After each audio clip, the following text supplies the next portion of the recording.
The waiting game continues for Canadians who want out of the epicenter of the coronavirus outbreak. Bad weather is delaying the government-chartered flight scheduled to take them from Wuhan.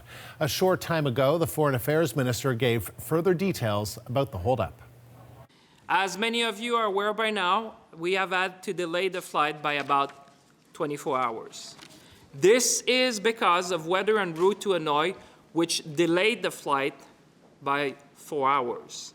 This delay caused us to miss the narrow flight window the Chinese authorities are providing to countries who wish to evacuate their citizens. The CBC's Janice McGregor is following the story from Ottawa and joins us now live. So Janice, we heard a bit there from the Foreign Affairs Minister. Where do things stand with the status of this flight? Yeah, I have to be honest, Andrew, among the many things I've been reading up on the last couple days, weather forecasts weren't among them. But really, if we thought about this, we probably should have been checking. François-Philippe Champagne telling reporters today that he got a call at 2 a.m. last night informing him that there were bad crosswind winds in Hanoi.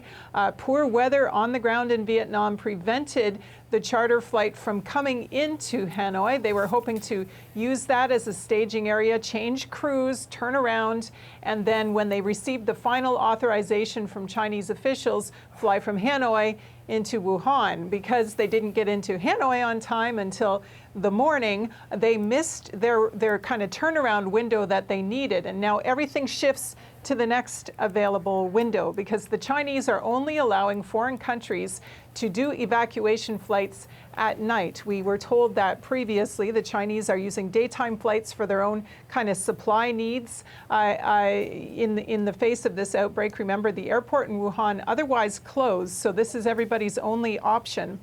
And the Chinese have been very sensitive to these flights of foreign nationals being evacuated. I think there may be some sensitivities to optics at play here too. Other countries have had their flights delayed by a couple of days. For example, one American flight was.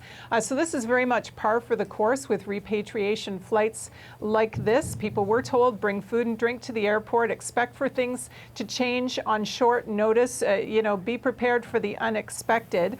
But everybody now given a later time by which they must report. Now they need to be there by 5 o'clock local time tomorrow, Thursday, February 6th. And I guess we all watch the weather along with these anxious families to see if everything will go well kind of in this next window. And we also got new information from Champagne about the number of Canadians requesting government assistance. What did he say about that? Yeah, he says it's up to 273 now. This has been shifting a little bit, often going up, not always.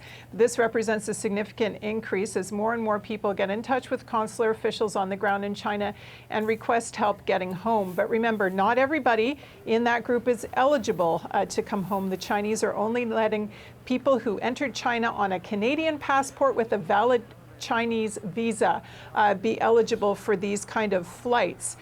Champagne also said there are 211 names on the manifest for this first flight. They are now referring to people having confirmed seats on this flight. Previously, they said a seat on the flight wasn't necessarily confirmed for people that they had identified as eligible.